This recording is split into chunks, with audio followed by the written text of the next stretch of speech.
Good afternoon and welcome. This is our session today on grant writing basics. I hope that's what you're coming for. I think we'll go ahead and get started. As I have mentioned in the chat, you will be receiving a copy of the slides as well as a link to the recording. And those would probably go out within the next couple of days. So let me get started. My name is Anita Kayat. I am a SCORE mentor. I am going to be hosting the webinar as well as presenting it today. So I would appreciate it if you could hold your questions until we take a break. I'll stop partway and try to answer some of your questions. And then we'll also try to complete them at the end of the session. I did put my email address in the chat, so if you don't happen to get your question answered, feel free to shoot me an email and I will respond. So let's get started. First of all, I'd like to give you some information about SCORE. If I can get my slides to move, there we go. SCORE's mission is to foster vibrant small business communities. We hope that all of you as small business owners have the opportunity to receive the resources that you need and be successful. So we are made up of volunteers. Here's some of the impact of SCORE over the years.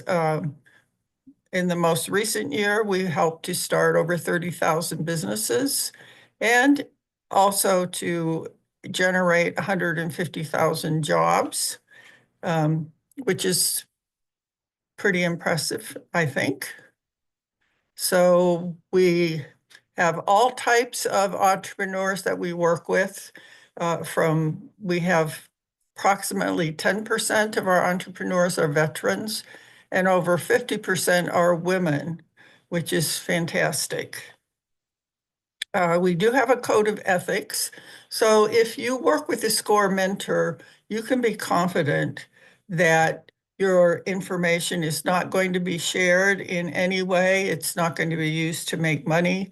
We do keep it in our database, which is protected and confidential. Here's a quick snapshot of our website. If you go here, you can sign up for a local mentor. You will see an array of the bios of all of our mentors, so you can choose someone who has the background that would suit you.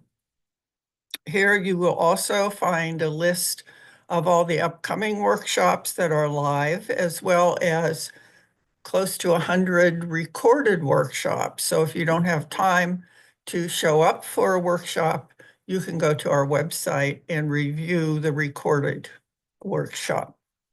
And then there are lots of other resources such as templates for business plans, marketing plans, and so forth, and articles and blogs. So go to our website, take a look at it. You'll find a lot of useful resources.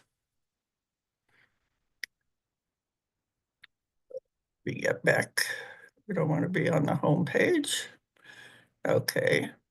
Our services are free, partially because we get some funding from the Small Business Administration, but also because we get a lot of support from local businesses that are interested in supporting the growth of small businesses in our community. So here is a link to our website. And again, you will get the recording, the link to the recording and the set of the slides.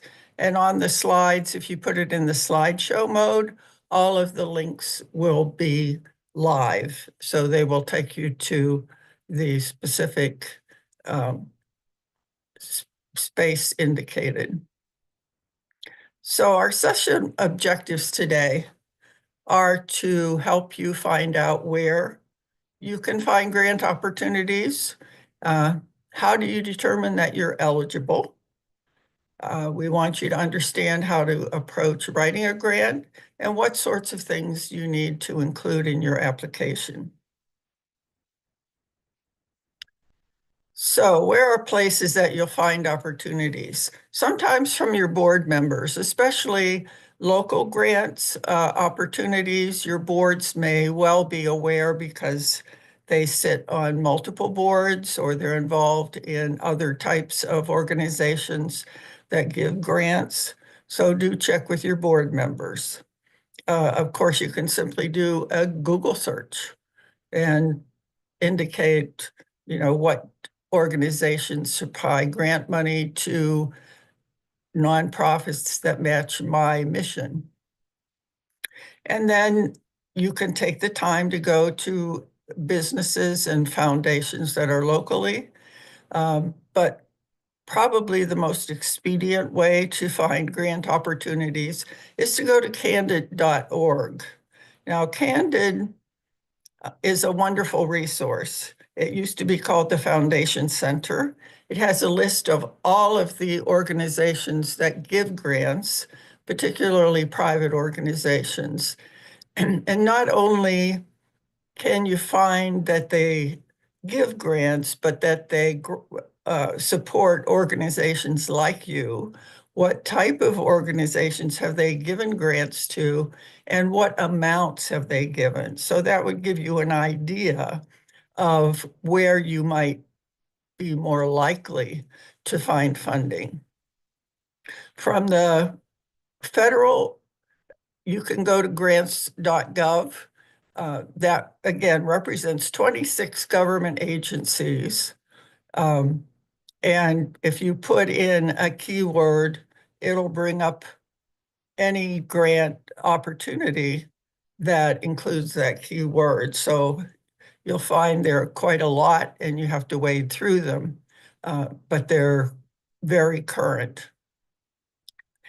You can also sign up for a listserv that will send you the ones that you identify you're interested in.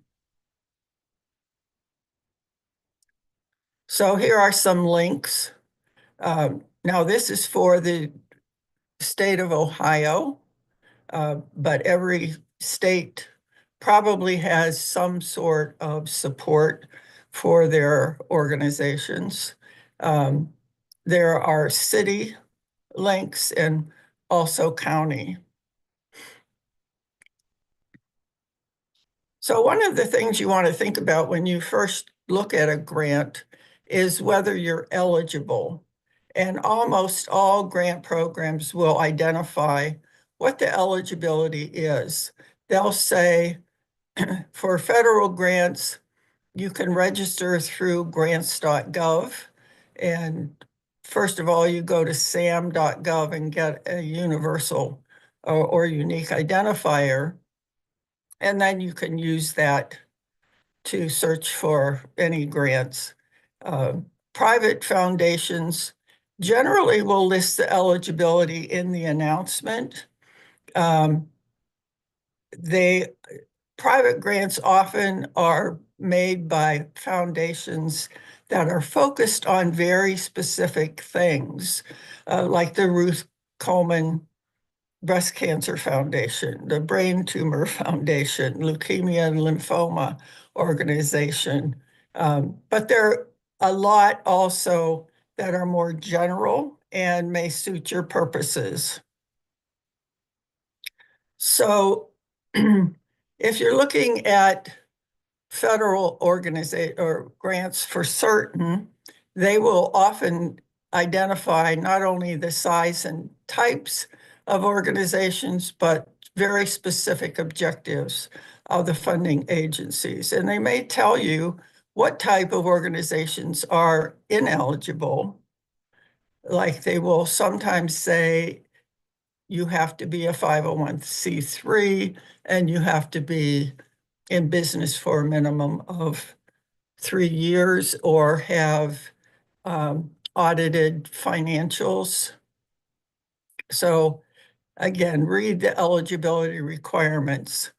From a federal perspective, they rarely fund startups unless they're specifically asking for a new program. But in general, if they're asking for a new program, they would like it to be a new program of a substantially structured foundation. In other words, if you have been in business for 10 years and they're asking for a new program, they would be happy to accept your application. If you're brand new and starting a new program, they're less likely to be willing to do that. So you want to make sure that you meet the eligibility requirements. So again, if you're in doubt, call the program director. Every federal grant has a identified program director. Many of the private foundations, if you look on your website, you will find the name of the program director, and you should call that person, identify that you're interested in grants and want to know specifically what their objectives are in funding. So the granting agencies want to know all of these things. What is your track record? What have you accomplished? And specifics of how you will use the money. Now, I think you all received the self-assessment tool that I sent out. That really goes over all of the things that you need to have in place before you really start applying for grants. At minimum, you need, of course, to have your mission and vision statement. You should have a business plan. You should have a good financial management system. All of these organizations want to know how you use the money. And most of them are very specific about what they're funding. So if they give you money for a new program to support very specific activities, they do not want you to be using that money for administrative support or other organizational support. So you have to be able to report back to them, here is how we use the money very specifically. So do keep that in mind. You do need to have those things in place. It's wonderful if you have experience working with grants or actually applying for grants in the past, or have somebody in your organization that has that experience. So ideally, if you have your business plan available, so much of what you're going to use in the grant application can be basically cut and paste from your business plan. But certainly critically is a good financial plan. And if you don't have that, it's going to be very hard for you to develop a good grant application. So you want to apply for funds that support your strategic and business plan. So if the grant is for something quite different, which would require that you revamp your business to fit the grant application, that's probably not a very smart move. You want something that is going to help you grow your business. So for private grants, and I think most of you will be probably starting out with private foundations, they have very specific objectives in how they're giving out funds. So if you go to their website or if you look through Candid and find out what their specific goals are, and if those are consistent and congruent with your goals, then it's probably smart to use them as a potential donor. Some organizations, and I'm thinking mostly of banks and commercial businesses, if you don't quite fit the grant parameters, you might be able to fit a charitable donation. Now, the difference is a charitable donation is usually a one-time gift, and it doesn't generally require much in the way of reporting. It gives you a little more flexibility, but it's always just a one-time thing. So you want to think about what fits your needs. So I said private grantors have their objectives, and they will say, you know, we will support community activities and with activities that support low income, maybe income youth, education, economic development.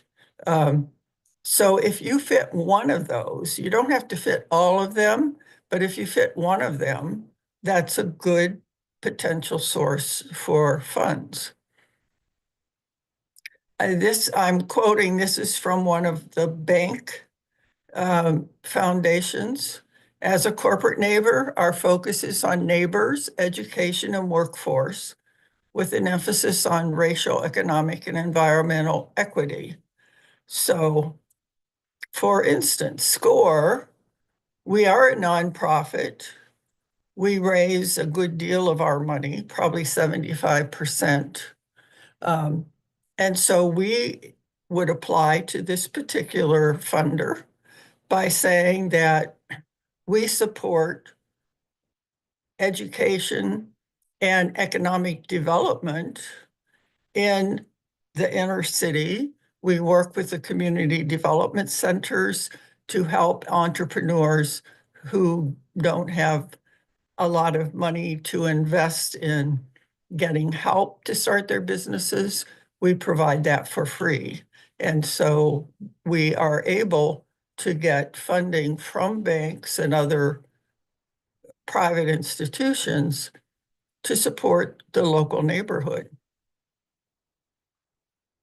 So when you look at your application, again, you need to have your mission statement.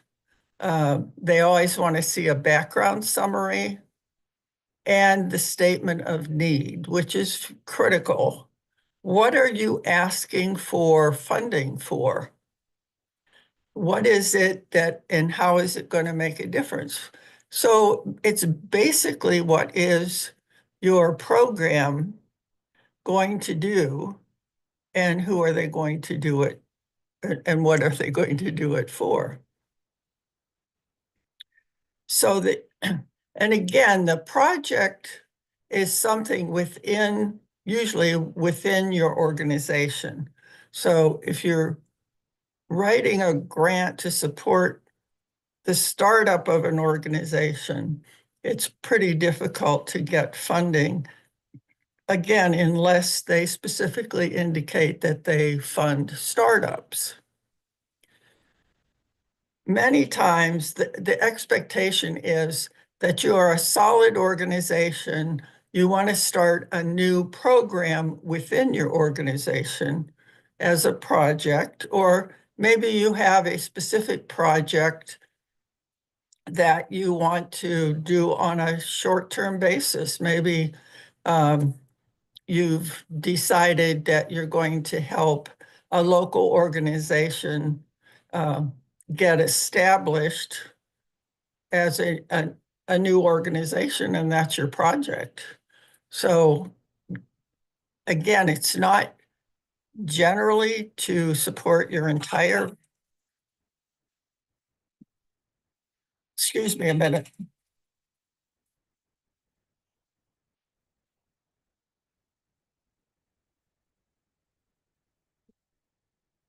Sorry, my phone rang. So again, the content of your application is to include the title of your project. What is your total funding request, and what type of support are you looking for? Are you looking for operations, program, or capital? In general, many private foundations will not support operations.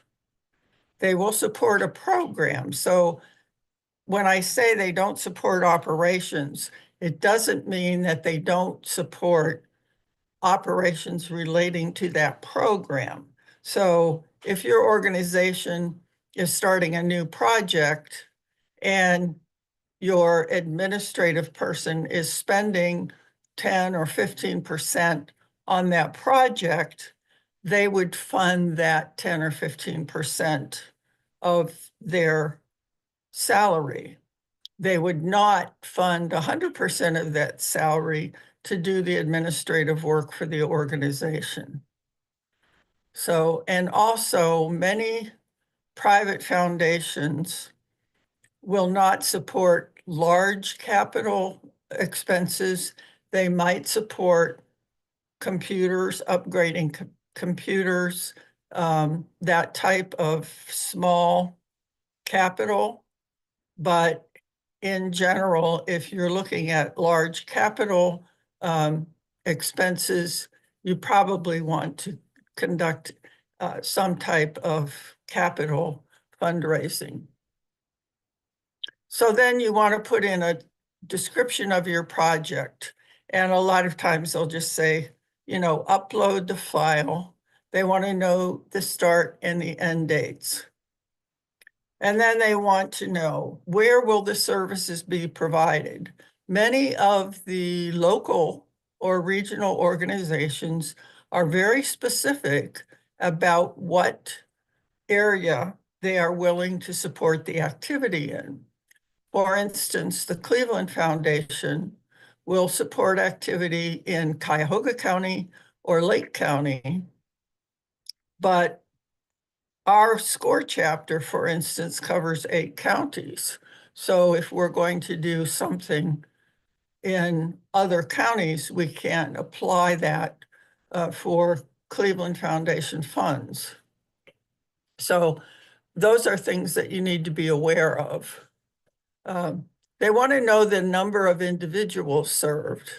So obviously, if you have fairly large numbers, that's more impressive than if you say, well, we're going to serve 10 people this year. They're probably not as engaged in funding that level. But what is the impact of your program? You need to be able to show what your work has accomplished. So for instance, for SCORE, we count the number of mentoring sessions we do. We count the number of webinars we do. But that's not a whole lot of impact. The impact is how many businesses did we help get started? How many jobs did we help create? That's the impact. And that's what they want to know. They're not, they say, okay, so maybe you mentored 1,000 clients, but what was the impact of that? You know, how many jobs did you actually help? And if we can't come up with that number, then it doesn't show the impact, the actual impact.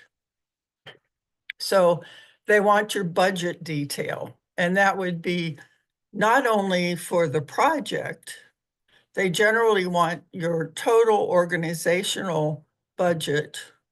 They want to know what part of that budget is going to be used for the program. They also want to know what other organizations have you applied to for funding, or what other organizations are actually providing funding for that project. So again, this is where your business plan comes in handy. If you have a good business plan, you can just cut and paste into that application. And also, many of these applications are asking for exactly the same type of information.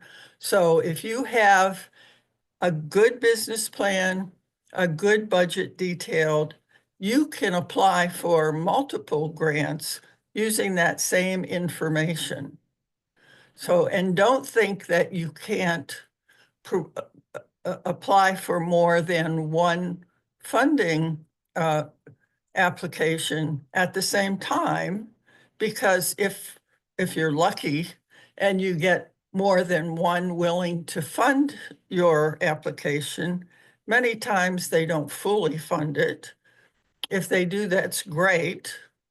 But then if the second one also agrees to fund, you could ask them to postpone till the following year. Or, you know, if you feel like you're going to get multiple years of funding from the initial funder, you might just say thank you, but we have adequate funding. So apply to as many as you feel are willing to support the kind of program that you have in mind. So again, they want the primary geographic area. They also often want to know the ethnicity, because many of the efforts that the local foundations have are to support underserved areas. So if you're serving an underserved area, that's a plus. Some of them want to support particular genders. And they'll ask if you're serving people with disabilities, etc. And if that's probably usually a plus, but not necessarily if your program isn't the type that would support those types of individuals. So one question that might be difficult for you to answer is, what is the current health status of your organization? So they want to know how many staff do you have? What's your overall organization? And they, as I said, they ask for your overall budget, not just the project budget that you're asking for funding for. Many of them are still asking, how have you been impacted by the pandemic? How has that changed? Has it changed your mission? How has it changed how you operate? Hopefully, we're close to the point where they're going to stop asking that type of question. Many of the organizations want to know, do you have a DEI statement? And if not, do you plan to? Some of them want to know if you have an environmental sustainability strategy. And what are you doing to impact climate change? I mean, some of these clearly have little relevance for what you're doing, but you still have to respond to them if they're asking that issue. And some of them are just asking that for informational purposes. They're not necessarily judging you on that one way or the other. They're just trying to compile information about their community. They all want a list of your board, and many of them want a list of your staff members. You will have to provide a copy of your determination letter, your 990, and do keep in mind that you have to file a 990 every year. If you don't, you risk losing your 5013 status. So, and they also want your most recent audited financial statements. So here's just an example of a project that I'm looking at. So we want to expand an Empower Her facility, which is a facility to support young women.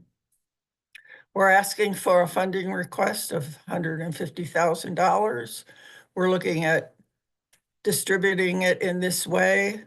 We're going to upload a file, and we say this is going to go from January 1, 2025 for 2 years to December 31, 2026. And then here's a background sort of statement, which is just kind of a summary. Organization, where is it located? When was it established? What is it going to do? It's going to provide comprehensive support, safe housing, and life skills training to at-risk teenage girls. So, and then we're going to say this aligns with your foundation objectives of supporting education and workforce development, especially among underserved populations. This is very important for you to make a clear statement of how your project supports that organization's objectives. That's really important. And the reason I say that, for many years, I've done reviews for the National Institutes of Health. One of the things that makes it easier, excuse me,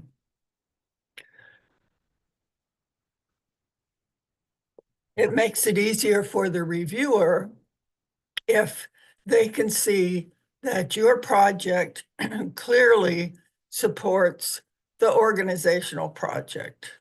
So if the NIH, and I'll show you an example of what they do for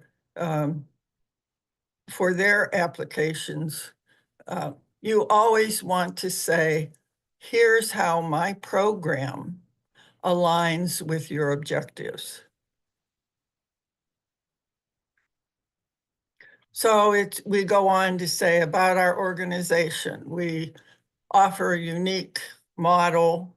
We collaborate. We talk about what organizations we're collaborating with. That is, again, very important. If you have an educational program, for instance, you would want to have relationships with local schools or some type of educational institutions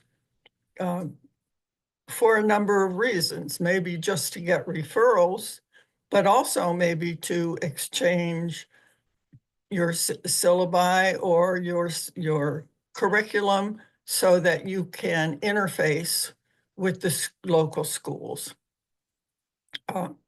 So, keep in mind that it's very helpful if you have a network to work with.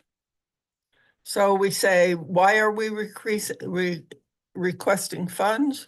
We're doing it because we want to expand our physical facilities so that we can serve more young women. So we say, this is what we want to do. We represent 6 different ethnic and racial groups. We have a qualified staff of 28 people. So we talk a little bit about our organization as well. And then another critical thing, what are our key performance indicators? How are we showing that we're successful? And I recommend very strongly, if you're just starting your nonprofit or if you've been in business for a while and you don't have very clear key performance measures, make sure you develop them. Because if you're going to apply for a grant, you have to be able to show that you have a measure of how you're going to be successful. And if you don't have a measure, how do you know you're successful? That's the issue. So here for this organization, we're saying we have the number of percent of residents graduating with a high school diploma. We have a number graduating for their life skills program that qualify them for entry-level jobs. How long does it take for them to find their first job? And what are the numbers that are going on to higher education? So those are very clear numbers that we can measure and show that we are being successful in what we endeavor to do for these young women. So again, the budgets will include not only the program budget, but the entire organization's budget. And then they, again, want a list of other organizations that either that you've applied for or that are already financing your project. So I'm going to stop there for a minute and see if there's any questions that I can answer.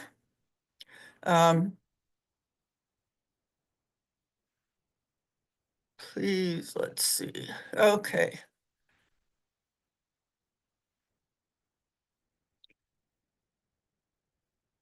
A lot of these are good morning, good afternoon. So,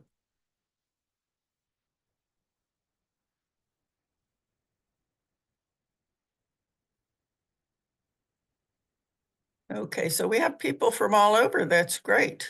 And again, a lot of the stuff that I have is focused on Ohio, but every state has very similar organizations that support nonprofits. And, you should look at your city website, your county website, your state website, all of those to find support for your nonprofit. So, this is not only for nonprofits. The real issue is for profits. There are very few grants available, and that's because nonprofits can't go to a bank and get a loan under most circumstances. For-profits can. If you have a solid business plan and a good cash flow projection, you can go to a bank and get a loan. So in general, most grants are geared towards nonprofits. There are a few that the federal government has. They're called Small Business Innovative Research Grants, and they usually come in 2 phases.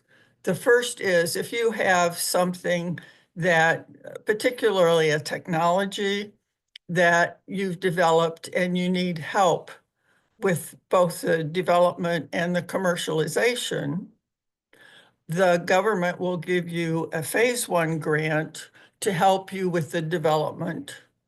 And often this is in conjunction with a for-profit that has that experience of developing those kinds of technologies. And then if that's successful, you can go to the phase 2, where that's to develop the commercialization aspect. So that's a government grant program for, and there are, and I, at the end, I think have a list of companies that do give small grants to for-profit organizations. Many of them have clear expectations. For some of them, you have to actually have either work for their organization or have a relative that does. But we'll talk about that a little bit later. But no, it's not just for nonprofits, but as I say, the grants for profits are pretty limited. So I hope that assessment tool is helpful, and I would suggest that you go back and re-look at it after you've gone through this webinar. But I also hope that if you don't feel you're quite ready to be applying for grants, that you go and get a SCORE mentor who can help you put together that business plan and that financial plan to make you more ready to be able to do an application. Okay, how can a new entity appear more robust with a track record? Should I include personal highlights? If you have a background where you have worked in other nonprofits and you can show that you've been successful, that certainly helps a lot if you're trying to start a new nonprofit. So yes, you could include anything in your background that says, you know, I've done this before, I've done it well, and I'm going to do it well this time. So feel good, you know, no reason not to toot your own horn if it's of value in getting you some funding.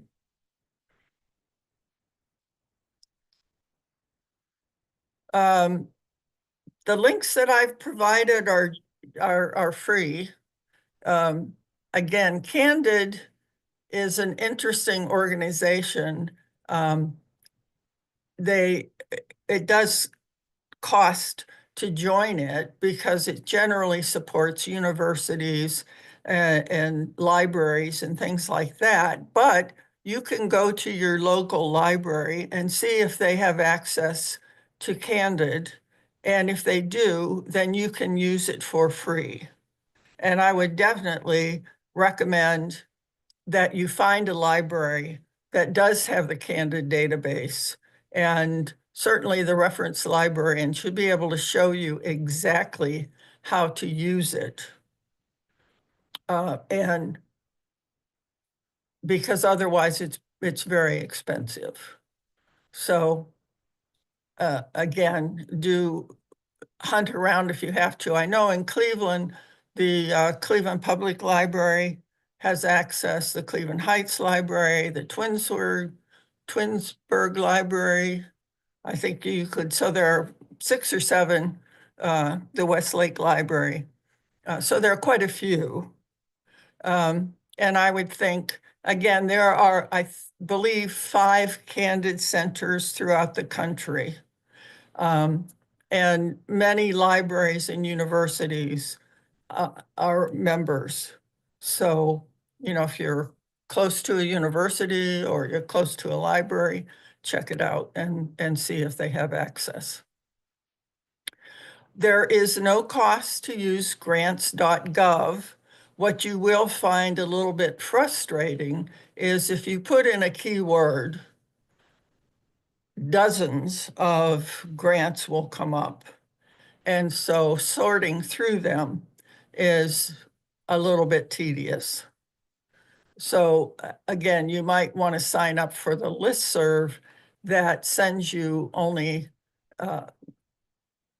RFPs that pertain to your particular title.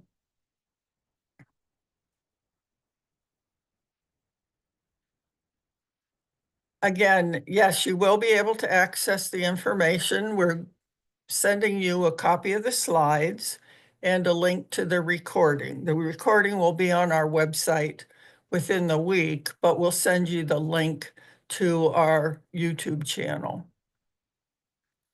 If you are a sole proprietor in a one-man band, can you apply for a grant to support your new business? The answer to that is yes, but it depends on, again, having a robust business plan and a good budget and good measures of your success. And it's good if you have at least, say, 6 months to a year of operations so you can show that you have some success. But I would also suggest if you don't quite fit the grant profile, that you consider asking for a charitable donation. And again, it might be a few $1,000s, but that might be enough to get you started. So think of that as an alternative.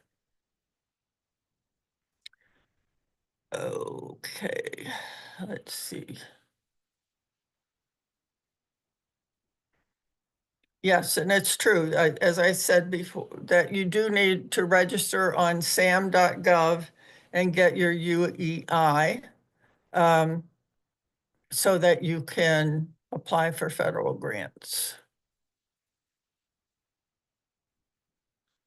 Not all grant applications receive funding. Well, we just got rejected for one that we applied for. So the best practices, I think, to avoid being rejected is exactly what I suggested, and that is to make it very clear that your goals align with the goals of the funding agency. And I'll show you, now we'll go on to government grants, and I'll show you how I've responded to government grants. And again, I've done a lot of grant reviews.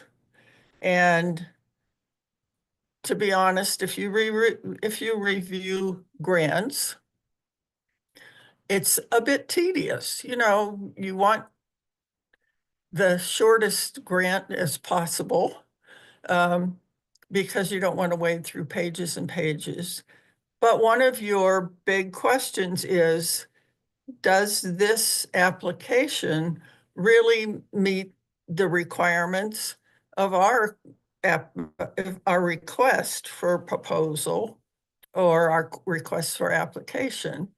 How do they mesh? So if you tell me very clearly that my goals align with your goals in this way, makes it easier for me as a grant reviewer to say, yeah.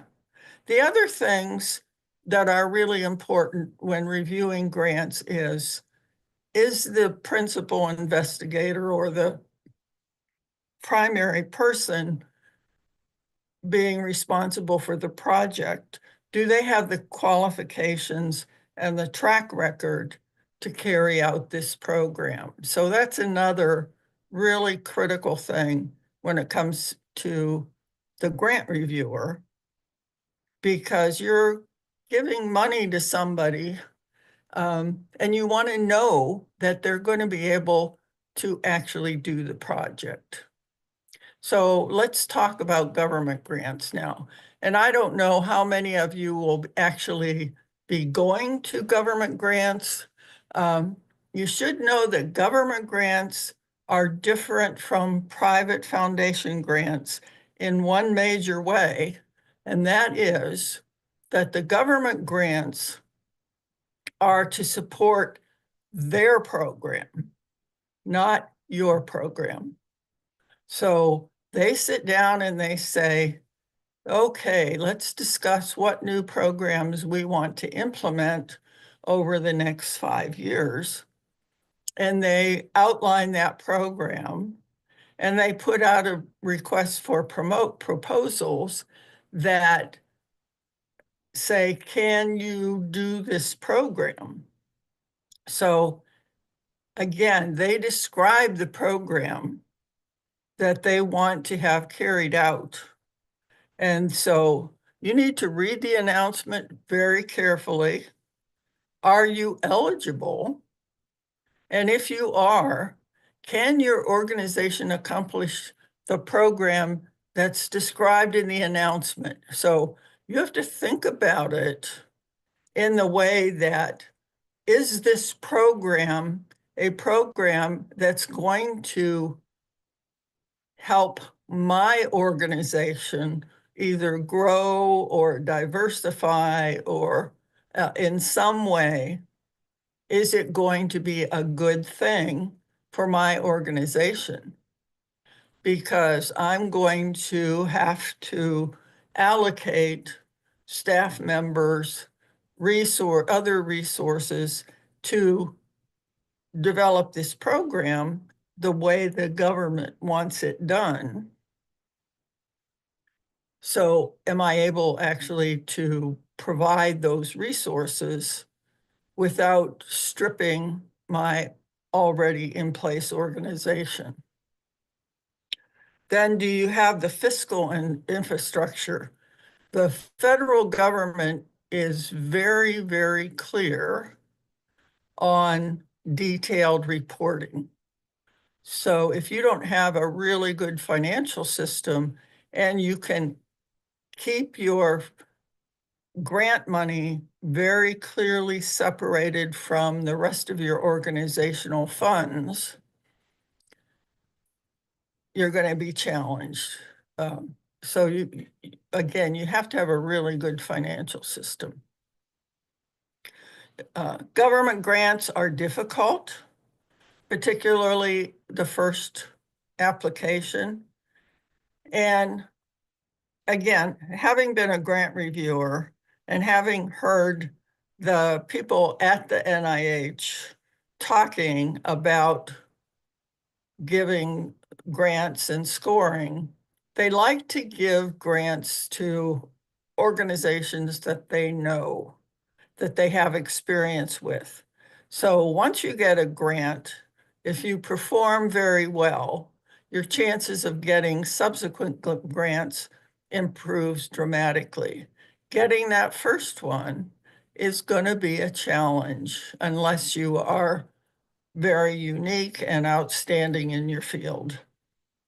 So I think if you're not experienced in grants, you might think about starting with local or regional foundations, which are more likely to support, again, local and regional organizations. So it's a matter of how are you going to implement the project? And again, how are you going to measure the quality of your work? You might have to, if this program is enough different from your usual organizational procedures, you might have to set up a whole new system of measuring your outcomes. So again, what are the goals of the funding agency that the project fulfills? And is that aligned with your organization? Are you able to meet the deadline? And is a letter of intent required? Some organizations, private as well as federal, will require that you develop a letter of intent, and they will only tell you you can go ahead with the application if they approve the letter of intent. So look for that. And again, what goes into the federal applications is a little bit different. If you have a business plan, many times, again, you can cut and paste appropriate sections like the description of your organization, your past performance, your job descriptions, and your financial data. But you also then have to describe how you're going to implement the program that they have asked you to implement. So again, your goals and objectives, are they aligned with the agency objectives? What are you going to do? How are you going to do it? And again, what's the impact and your evaluation criteria? So you, again, want to outline the objectives of the grant from the announcement and determine how your request is going to relate to the objectives. So here's an example. And this is something that I actually did back in the day when I was working in that area. They sent out an RFP saying they want to support access of low income or disadvantaged women to high quality screening for breast, cervical, and ovarian cancer. They also want to assure early detection and treatment, and they want to educate these people on prevention, treatment, and follow-up.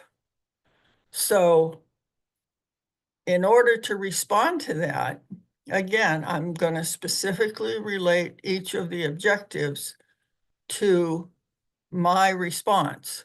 So I'm going to say, to improve access, I'm going to develop a mobile screening van. We're going to go to the areas where low income or disadvantaged women reside. And it's going to contain all the equipment needed for screening. And the visits are going to be scheduled to coincide at the convenience of the local residents. To raise awareness, we're going to go through, use newspaper, radio, TV, PSAs, social media, distribution of flyers, and personal contact. So we're going to do a real media blitz to raise awareness. And then we're going to present local workshops and seminars that will educate women in follow-up care for various cancers. Now, this could also qualify for a local or a regional grant at the same time. So you can apply more than one place. So now for the government grants, the bulk of your application is going to be how you're going to carry out those objectives of this program that the government developed. So you have to think, what are the specific tasks? You have staff available. Can you demonstrate that you understand the work involved? You want to cite your track record and your success. So government grants require more detail because, again, they've got the project identified. They just want to know how you're going to do it. So the implementation details are just as important. And I have to say, again, in reviewing grants, that one of the concerns of the reviewers is these people don't really understand how the project needs to be done. Maybe they don't have enough detail, or they don't understand the scope or something. So it's important, if you respond to a government grant, that you make it very clear you understand exactly how this has to be done, and that you have the resources to carry it out, of course, if they fund it. Again, so when you think about a project, it's a big one like that. Fortunately, at that point, I was working at a hospital, so we had the hospital behind us to supply a lot of the support that we needed to make it happen. So the question is, what equipment and materials will I need? Do they need to be developed? If I'm going to do workshops, what materials do I need? Who's going to put them together? Do I have people who can do that? Do I need to hire people? If I'm going to do a mobile van again, are there local people from the institution that I can draw on, or do I have to hire people? As far as the equipment goes, can I borrow equipment from the hospital? Do I have to buy equipment? What staffing do I need? What are their credentials? And then again, how will I recruit these clients? I said I'm going to do a media blitz, but what's the detail? Exactly how is that going to work? So again, do you need to recruit staff? Or do you, even if you have staff, do they need to be trained? If so, where's the training going to occur? Do you have the space and equipment available? Is there going to be a cost involved? So all of these things go into your planning for how you're going to implement the grant if in fact you get the money. And then when will the project be complete? Can it be done in the time frame of the award? So usually they will state how long you can ask for funding. Sometimes it's 3 years, sometimes it's 5 years, sometimes it's only 1 year, but mostly there are multiple year projects. But if you're not able to complete it within the period of funding, how are you going to continue to completion? And then how are you going to measure success? In this case, we said an increase in screening numbers indicates that we've met the awareness criteria. We show an increase in early detection versus the current situation, which was our second objective. And then an improvement in disease-free longevity suggests that we're accomplishing follow-up care awareness. So these are some of the things we would use to measure our success of this project. And then the budget. And the budget's important for anything that you do. You want to be sure that you include all of your costs.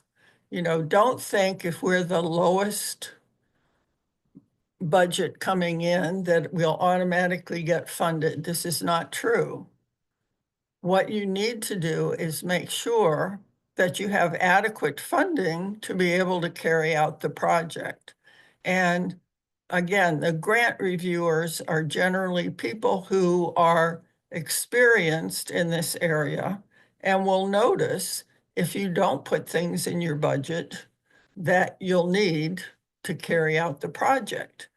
Because what will happen if you don't have adequate funding, you're going to have to skimp on something or cut corners in order to complete the project. So be true to yourself, and you want to list all of the people involved. You want to list their salaries and benefits, all the equipments and supplies. Are you going to have to increase your rent to cover more space? That would be part of the project. Is there travel involved? So if so, you want mileage, hotels, meals, airfare, etc. You want to put those in, even if you have to travel to Washington to meet with the people who are running the project. Put that in the budget. You want maintenance costs. If you have equipment for which you have a maintenance contract, put in those maintenance costs. You know, add your utilities related again to that project. So then more for the federal grants than local grants, you will have to do a justification. What I have done in the past is use the job description and say, basically, for this project, the individual will carry out this aspect of what their job description indicates that they can do. And so this is how you would do it. You put in their salary, how many months and the total salary, salary benefits, the number of months, etc. And then you say, John Doe will be the project leader and he will do all of this and this. And he has an MBA degree with 15 years experience.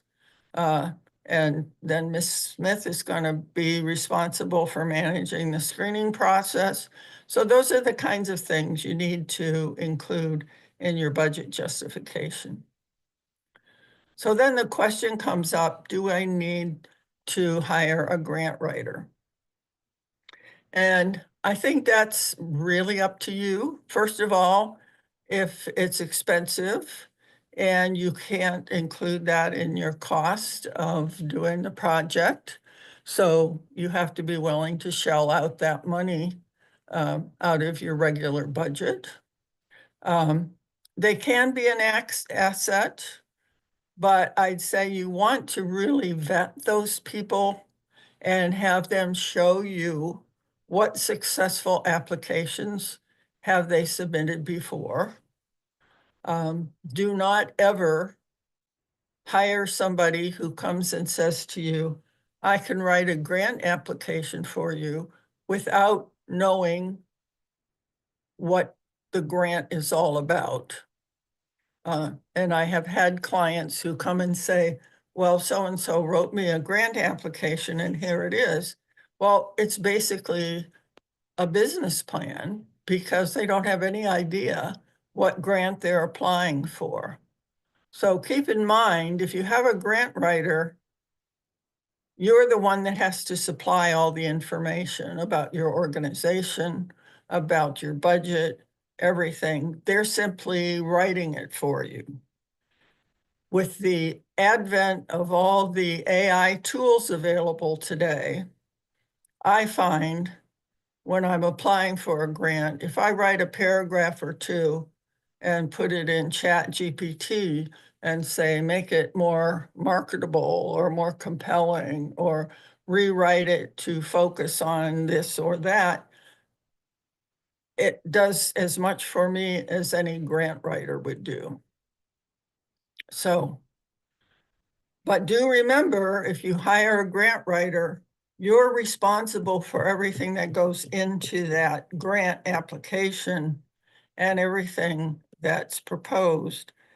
So make sure that you don't hire somebody who's a creative writer. So again, a grant writer can help you make your story more compelling. Again, AI can do this as well.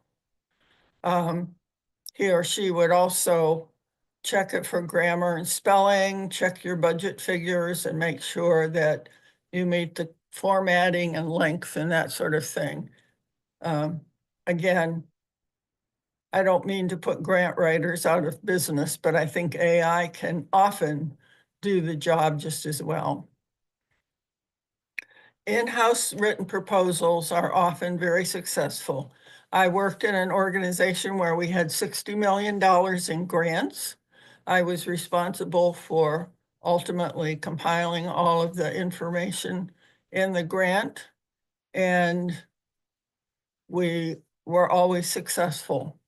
So I don't think we applied for anything that we didn't get some funding. So in-house written proposals can be successful.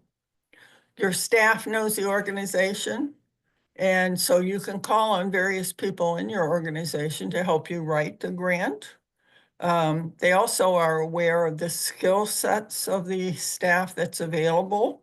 So who would be able to do what part of the organizational need. They know how and what you can measure. So, I can come and say, well, here are the things you should measure.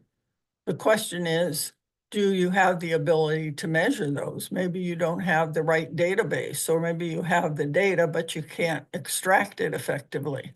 So you need to be in touch with your IT people to know exactly what data you can get out of your database. But it does take up time and effort of your staff. So you want to know who's going to be evaluating your application. The government agencies publish the people on their review committees. So if you go to their website, you can find out who's going to be evaluating your proposal. Foundations are quite different. Some of them have a review committee.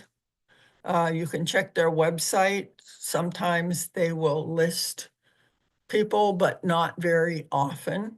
A lot of times you have no idea who's reviewing your grant. In the case of some businesses or banks, it could be one person who's looking at it and saying, that really doesn't, fit our needs, or yeah, let's go ahead and fund it. Sometimes it helps if you know people who work there. So it's a little bit iffier unless it's a pretty big foundation and they let you know who's going to review it. So again, you want to put yourself in the place of the reviewer. If you were reviewing this application, what would you be looking for? You want to make sure that it really targets what you're asking for. You want to know that the people who are doing it know what they're doing. And you also want to know how they're going to measure success. So you want to be realistic. You don't want to propose anything that you can't do. Don't have some wonderful big dream about what's possible if you don't know for sure you can carry it out. You want to be organized. Again, a logical description is much easier for the reviewer to read and evaluate. Be clear, don't use a lot of unnecessary verbiage or jargon. And again, you want to make sure you give enough background to help the reviewer understand about your organization. Have others review. If you write the grant, have other people in your organization review it. Does it make sense? Does it meet the requirements of the granting agency?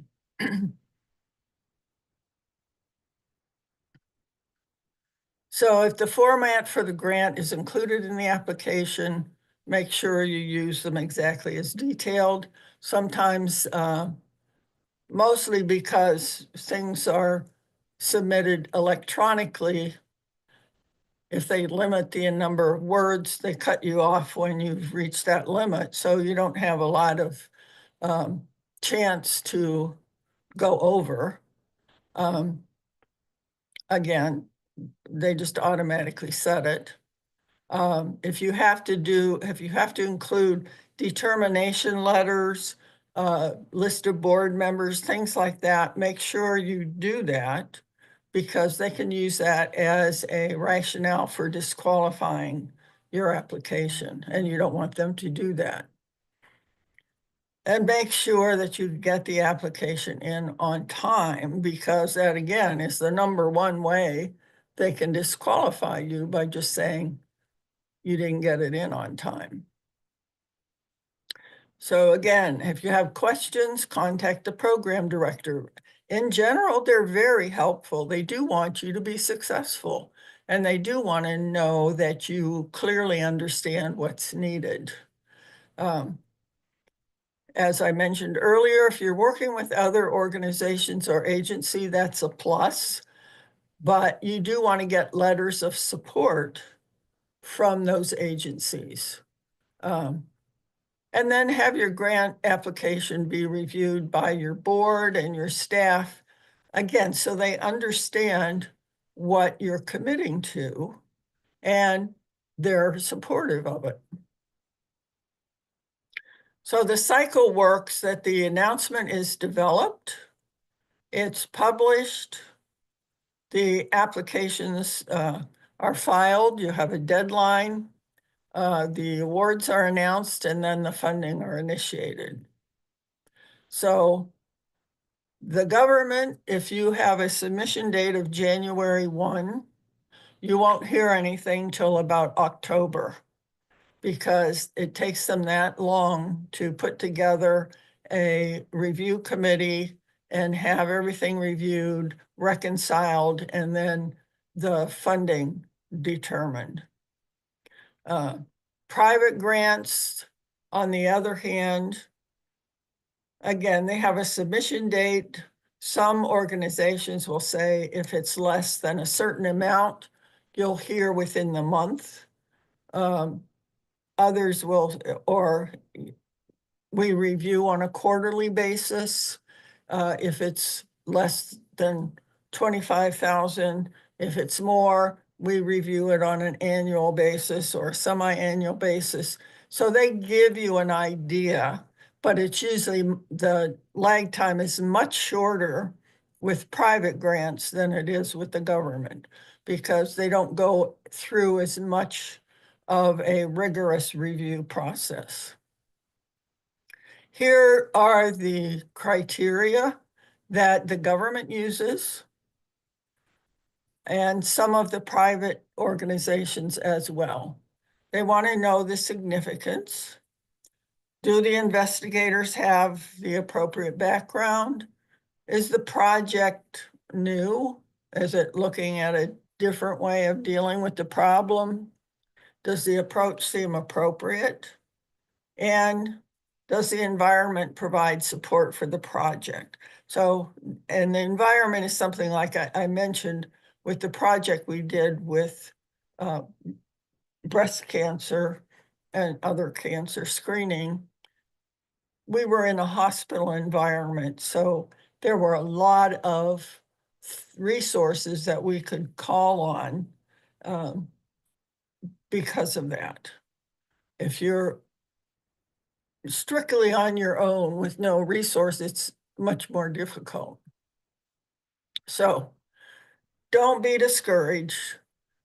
Hardly anybody gets funded the first time, unless sometimes an organization will see your nonprofit at work and come to you and say, you know, we could provide some funding for you. Well, that's fantastic, and you should take advantage of it.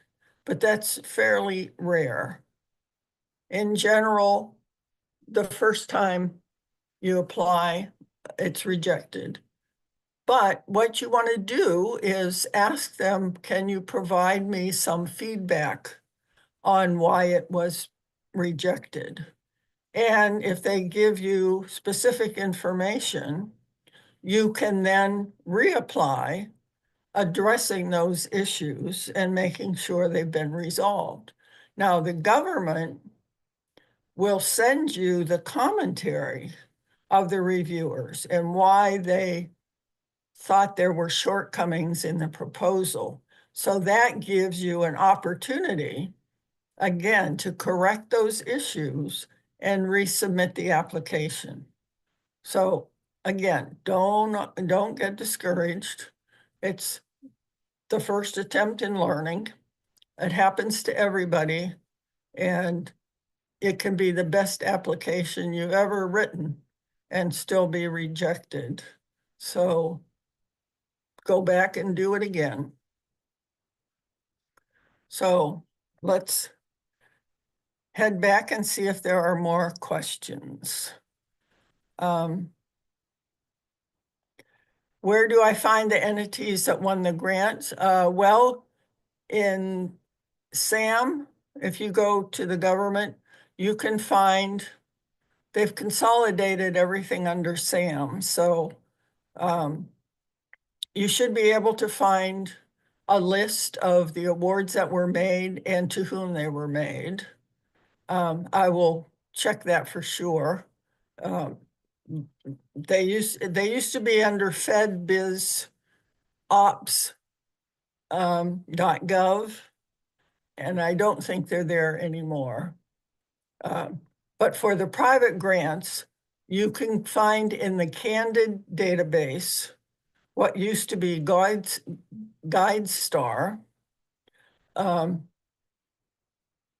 that merged with the Foundation Center to make Candid. But in their database, you can find what organizations fund the area that you're looking at, who they funded recently, and how much they've given them. So that would be very useful for you. What is the best way to build relationships with government entities to get letters of support? I don't know that you could get letters of support from the government. If they have a grant program and they ask you for letters of support, that should come from the organizations that you're working with. So if you have an educational program and you're working with school systems, you would want a letter of support from the school systems.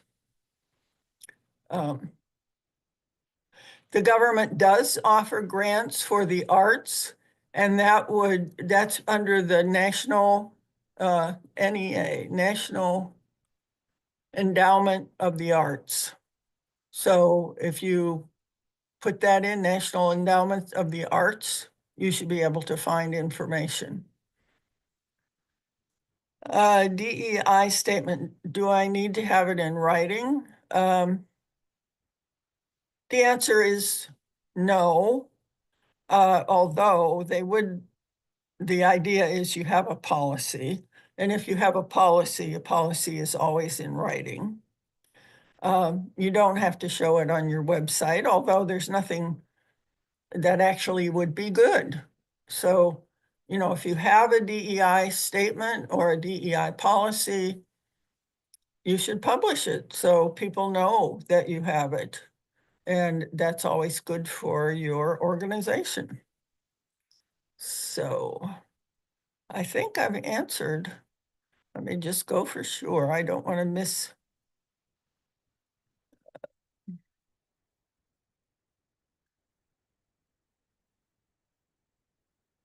If you're looking at a grant writer, you can go to one of those sites for gig people like Fiverr, or just type in grant writer and in Google and see what you come up with. So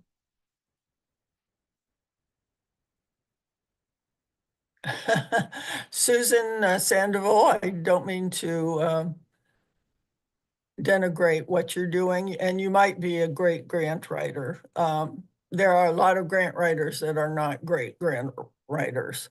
I'm only suggesting that if people want to use a grant writer and can afford it, they should vet somebody before they spend their money. And obviously, if you are seasoned and have been successful, then you would obviously pass scrutiny.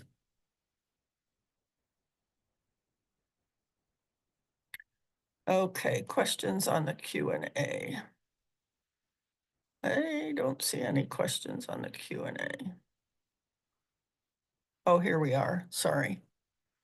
Again, the copy of the presentation is going to be on our website by next week, but you will get a copy of the slides and a link to the recording. For a new project, I'm considering opening a new 501c3 as a subsidiary to my for-profit, and that's fine.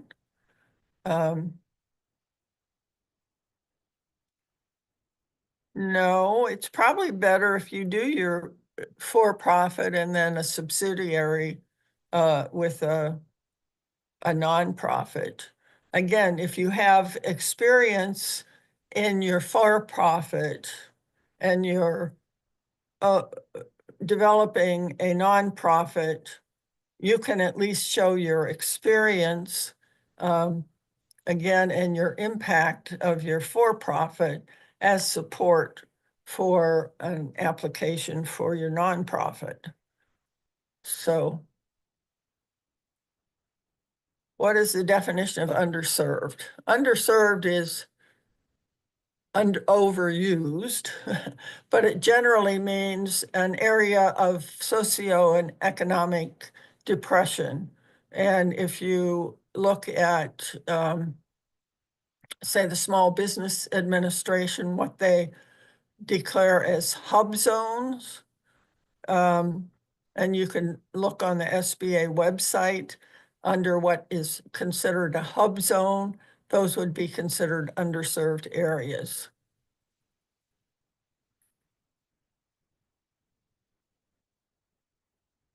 Please share percentage allocations that foundations would like to see. I'm not really sure what that question is. Please share percentage allocations that foundations would like to see. I'm sorry, I don't really know what that question means. I'm in the Chicago area. Where do I go get it? There are several SCORE chapters in the Chicago area. Just Google SCORE, Google Chicago SCORE, and you will get to their website. And from there, you can get a local mentor. Can labor unions apply for grants? I would say yes, they can. It probably depends on how the labor union is organized, but they don't fall under 501c3, but they can be under a 501 different designation. And I have no idea about their success. But Leo, let me look into it, Leo, and I will see what I can find and send you whatever information I can find. Okay, best practices, as I indicated, make sure that your goals align with those of the funding agency. Make sure you have qualified people to run the program, and make sure that your figures are accurate. And those are really the best things I can think of. UEI is your unique entity identification. It's just like a PIN for SAM.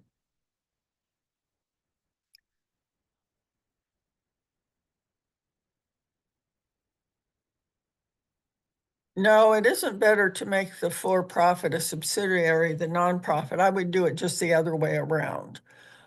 Overall, it's better to start out with a for-profit for a couple reasons. One, you can get bank funding if you need help getting started, and it's quicker. You don't have to go through the process of setting up a board and all sorts of paperwork and applying to the IRS. I would generally tell my clients, if you establish your for-profit and get it running, then do your nonprofit. That gives you, again, better experience, more potential for being able to support their nonprofit while you're getting it going. So, okay, do foundations like to see? Okay, Darren, I appreciate your giving me that information. As I said, no, I don't think they have any specific allocation. It's a matter of describing what your project needs. And if it makes sense, then it would be approved. So it's definitely, you would want more staff and materials and so forth related to anything related to the program. It's the, say, administrative support or organizational support for the program. For instance, if you have an IT department and they're going to be monitoring the outcome, then whatever time they spend on that program can be part of the program budget.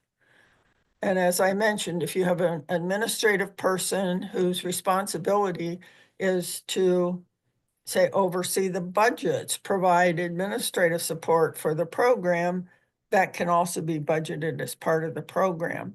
It's just that other aspects of the organization that are meant for the organization overall are not acceptable as programmatic.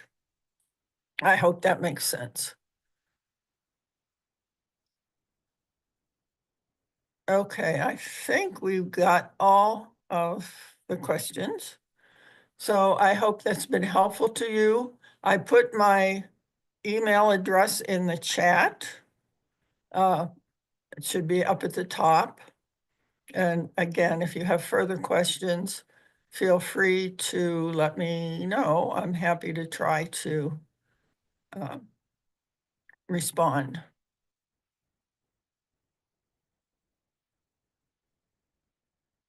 There are blended legal structures such as L3C and flexible. I am not an attorney and I would not presume to give you legal advice. But again, okay, I'll put my contact information in again.